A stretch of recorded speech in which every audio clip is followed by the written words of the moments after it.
Jordan, why don't you go in there and see if you can be the leader of a great country like Canada and do something about it? Has that conversation ever taken place at this phase of your life? Yes. And? Well, I've thought about a political career at different points throughout my whole life, literally starting when I was 14. In fact, that's what I thought I would do when I was 14. I worked for a political party in Canada. It was a socialist party, as it turns out. And I had that option open to me when I was very young. But I figured out when I was about 16 that I didn't really know anything. And so I had ideas, and I was capable of functioning in the realm of ideas and putting them forth, even then, I would say, in a somewhat compelling manner. But I figured out, partly because I had worked with a lot of small business people, and also on the board of governors of this little college I went to. These are all people who'd built businesses from the bottom up. They were all immigrants, because everybody in Northern Alberta was an immigrant. And they didn't share my left-wing presuppositions, but they were very admirable people. And part of what made them admirable to me wasn't their facility with ideological conceptions. So it wasn't an intellectual attraction. It was a practical attraction. I'd worked in restaurants in this little town I grew up in, Fairview. And I liked working with the guys that built the restaurant. And I talked to them one day about the Socialist Party in Canada, and Alberta at that time had a pretty good small business platform, probably better than the Conservatives had in terms of what it would do for small businesses. And I asked them one day, why aren't you in favor of this small business platform? Because they wouldn't vote for the NDP, the Socialist Party, to save their lives. They said, well, we don't want to be small business people. We want to be big business people. And so I learned then that what a people... comment to make. Well, the guy I worked with, his name was Scotty Kyle, and Scotty was a rough guy. He was about 35. I was about 15 at that time, and Scotty had been an alcoholic, and he had like all his teeth knocked out in fights, and like he was a rough guy, but he was super funny, and he was really smart. And he said to me one day, people don't vote their reality, they vote their dreams. And I thought, hey, man, that's a good phrase. You know, that stuck in my mind for the rest of my life. And so in any case, when I went to college, I went to take political science and literature, and I wanted to go into law school. I wrote the LSAT, and I was set to go to law school. I wanted to take corporate law. And the reason that I wanted to do that was to understand my enemy. That was the idea. And who was your enemy at that point? Well, I was still when I went, the big corporations, essentially big corporations, Powerful. you know. Yeah. Wow. But I realized about a year into my college education, for a variety of reasons, that partly reading George Orwell, but that wasn't all of it. That I also didn't like. I went to a lot of the NDP party, and it's New Democratic Party. It's not the NDP party. New Democratic Party conventions, provincially and nationally, and I had access to the leadership for a variety of reasons. And a lot of the leaders were reasonably admirable people, or maybe even completely admirable people, who had worked with labor unions, and like they were advocates for the working class in a real sense. But the party level activists, I never liked them from the beginning. I thought, I don't trust you guys. You just seem to be driven by resentment, not genuine care for the working class. And so that didn't sit well with me. In any case, I started to get interested in psychological motivations for political behavior, especially as I went through my political science degree, because there was an increasing emphasis as we moved away from the classics, which is what I studied in the first couple of years, to more modern political thinking, let's say. It was all quasi-Marxist in that the political scientists believed intrinsically that people were only motivated by economic concerns. And I just never believed that. I thought, that's which economic concerns and why? Well, those questions weren't asked by political scientists. They took economic determinism as a starting point, and that never sat well with me. I thought there was a mystery there because it wasn't obvious to me what motivated people, and we're not ruled by our bellies as far as I'm concerned. So the idea of pure economic determinism was a non-starter, and that's really when I started to get interested in psychology. And I've made a choice all the way through my life. The choice has always been, say, political, sociological versus psychological, or perhaps spiritual, and I've always chosen the psychological work at the level of the individual. And I don't think I'm going to stop doing that. I mean, I have had discussions, serious discussions with people about a political career, and first of all, in my current situation, it isn't obvious to me at all that that wouldn't be less effective than what I'm already doing. You know, so that wouldn't be less effective it'd than be what less you're already effective. doing. Yes, it would be less effective for me to. What do you mean by that?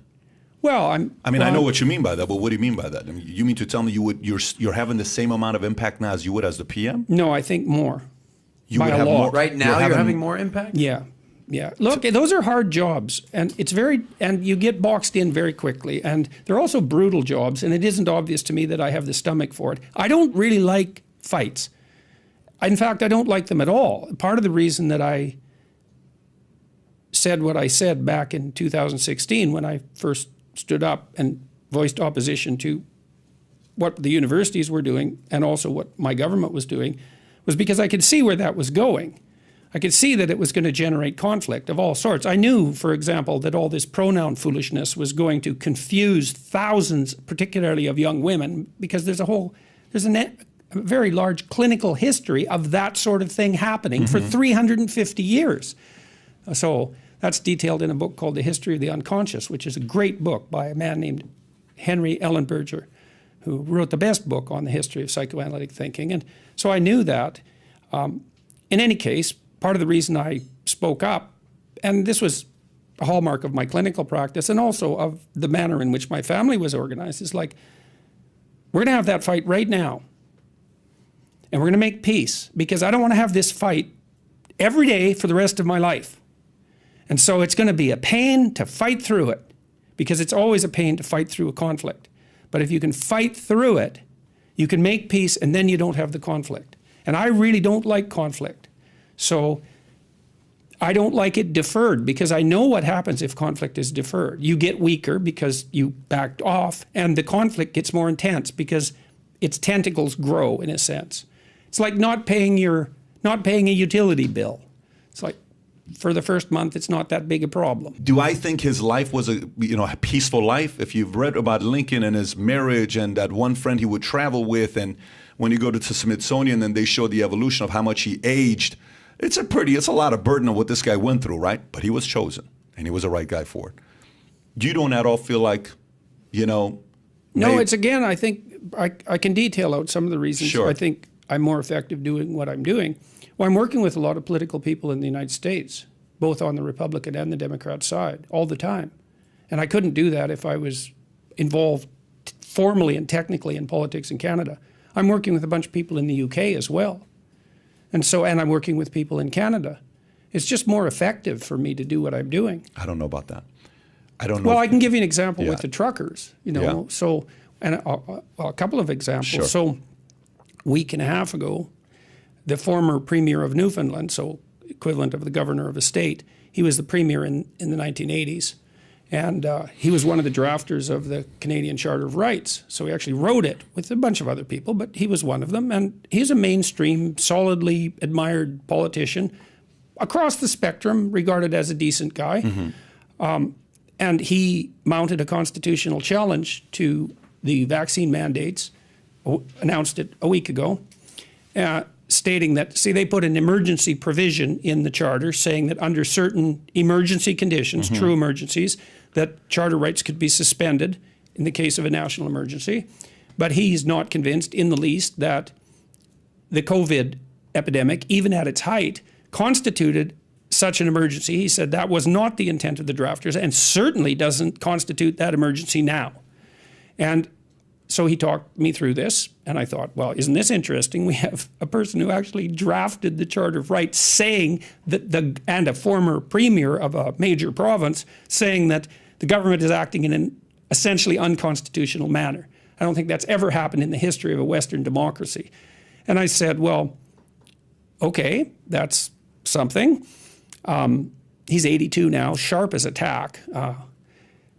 Why do you want to announce this on my podcast? Because that's preposterous. And he said, well, our team has talked it over and we don't think there's one news source in Canada that will handle this credibly. And I thought, that's not good. So we released that a week and a half ago, which was timed very nicely, as it turned out, with the truckers' protest, because people are saying, well, are the truckers breaking the law? And the question is, well, just exactly who's breaking the law here? And that's by no means obvious.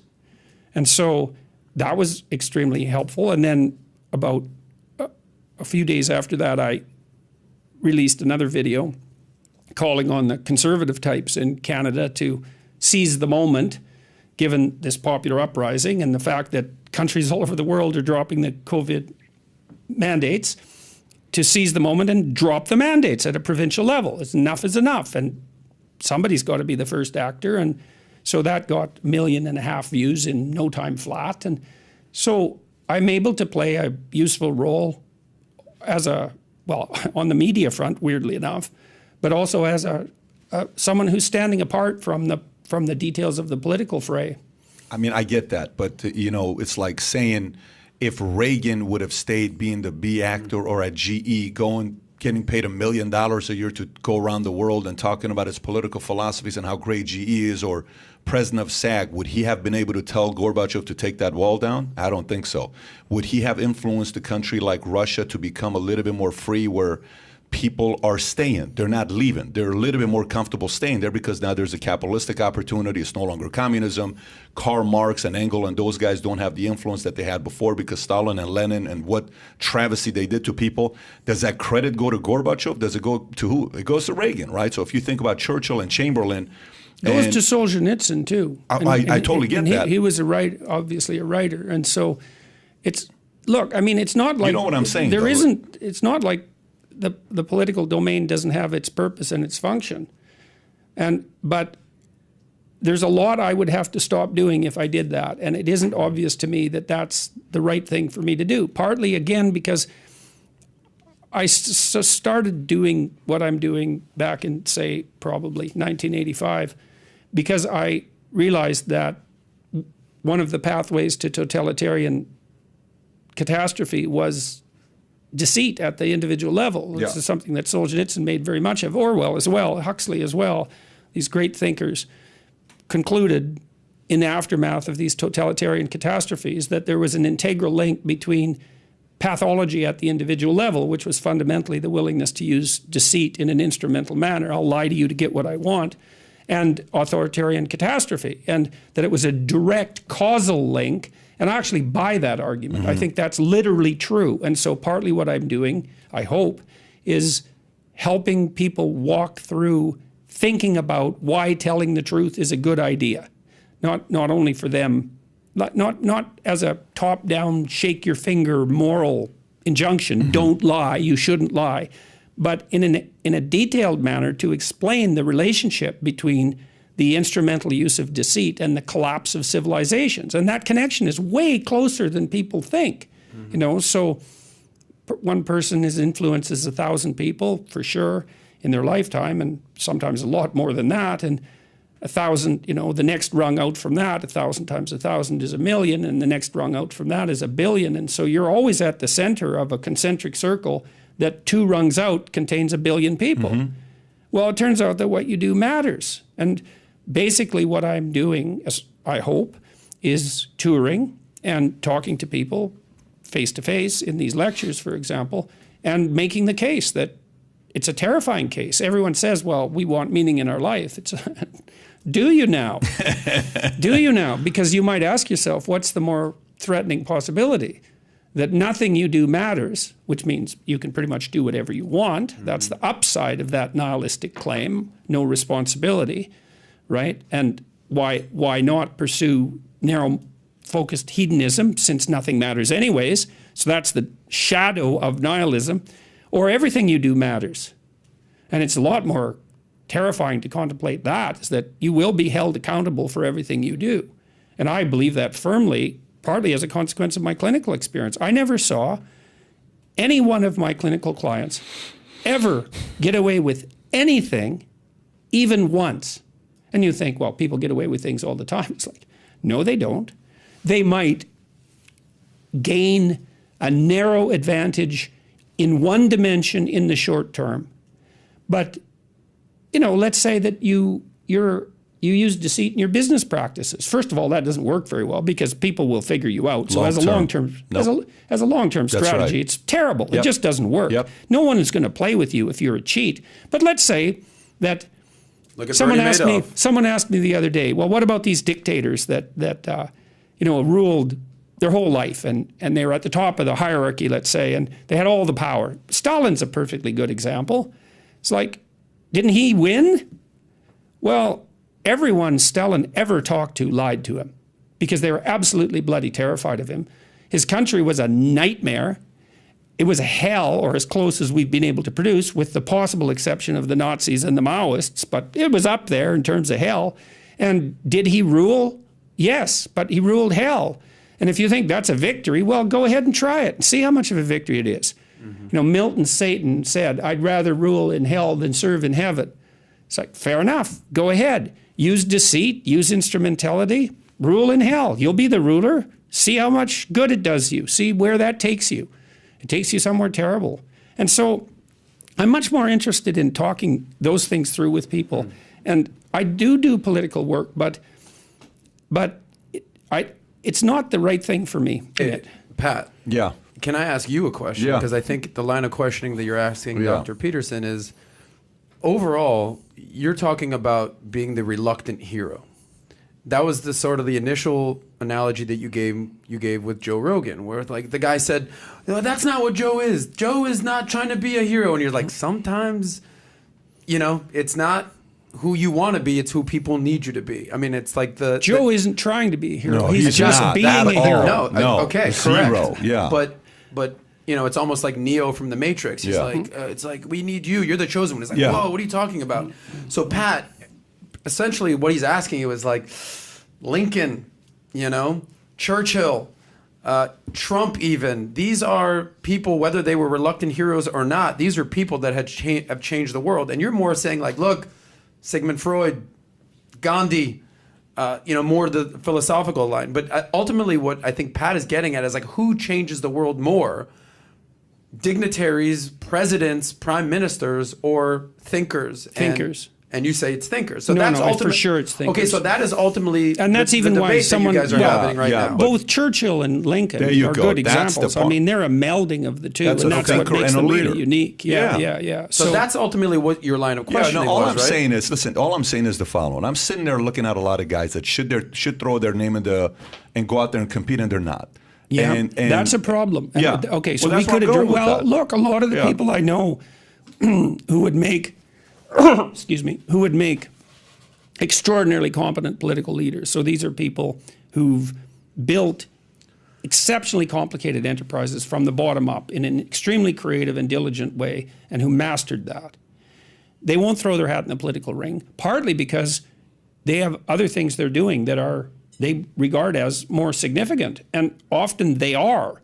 And this is a big problem, because what it means is that the pool of qualified political candidates is much narrower than it might otherwise be. So, and that's something you're obviously wrestling with ethically. When are you called upon to throw your hat in the ring, in some sense, despite your own personal interests? I don't have any contempt for the political arena. I think it's a big mistake for people. People go from naive to cynical, and then they think cynicism is wisdom, and it is compared to naivety, but it's not compared to what comes after cynicism, which is something like courageous trust. And that's the right attitude to have towards the political sphere. And often people don't want to take the risk of courageous trust, and so they justify that avoidance with their cynicism. I'm not like that. I know the political realm is valuable and necessary. And I don't have contempt for it, and I don't think anyone should. It's a mistake, because it's your system, man, and you're sovereign. You're a sovereign individual. It's your system. If it's corrupt, that's on you, like in a definite sense. And people say, well, there isn't anything I can do as one person. It's like Joe Rogan's one person. And his success is really remarkable.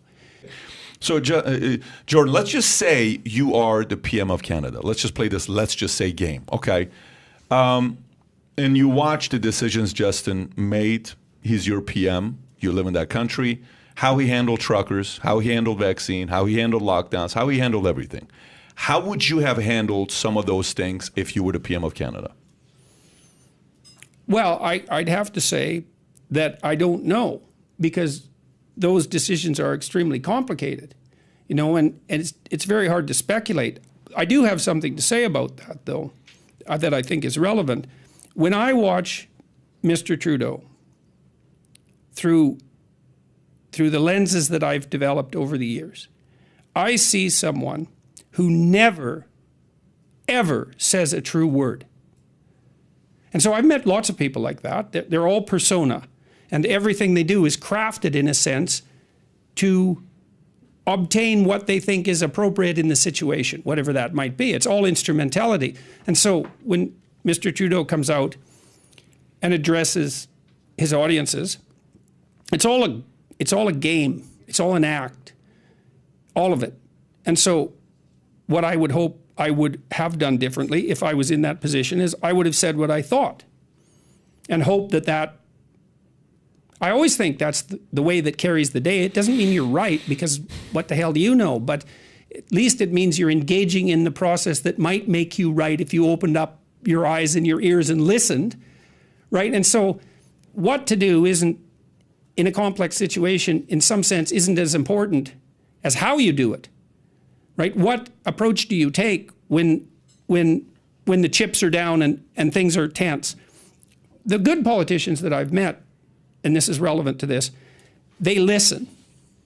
You know, they go out among their people, actually go out, and they listen to them. And that way they learn what to do. And that's not opinion polls. Opinion polls are, and my country and yours to a large degree, is ruled by opinion polls to a degree you can't possibly imagine, because the politicians won't take responsibility for saying what they think, and so then they default to their handlers, and their handlers rely on opinion polls, and opinion polls provide a bad short-term sample of people's careless thoughts. And you think, well, you're following the public. It's no, you're not. The entire parliamentary system is set up to follow the public in an intelligent way. It's not easy to figure out what people think or what they want. It isn't even easy for individuals to figure out what they themselves think or want. It's really hard. And these traditions that we've set up of representative democracy are ways of listening to the people that are measured and thoughtful and long-term. And they're being supplanted by idiot opinion polls that are run by people who have instrumental desires. They want to win the next election. And I know you have to win the damn next election, you know, but pandering to a mob who's frightened because you scared them, that doesn't constitute leadership. It's certainly not democracy. There's a reason we don't have direct democracy. There's a reason for that. It's like rule by impulse. It's not a good structure. It's not a good strategy. We figured that out a long time ago. Our organizations are way too large and complex for anything like direct democracy to work. We're going to have a vote on every issue? Like, obviously not. People just don't have the expertise for that. And it's not like they shouldn't be consulted. They absolutely should be. The voice of the people is the sovereign master of the political enterprise. But what a leader does is aggregate that voice. I talked at length to a Canadian politician, Preston Manning. He's on the right of the political spectrum. And he built a political party from scratch in Canada and became the leader of the opposition, which is no trivial thing to do in the span of a single lifetime, or even in the fraction of a career, which is what he did. And he told me that what he really liked was going out to make a speech, but that wasn't the part he really liked. He really liked the question period, because people would just tell him what they were concerned about, and then he derived the policies for his party as a consequence of addressing those concerns. So it was really a bottom-up enterprise. And so I would hope that had I been in that position, I would do what I'm doing when I'm on my tour, which is watching people and listening to them and then responding.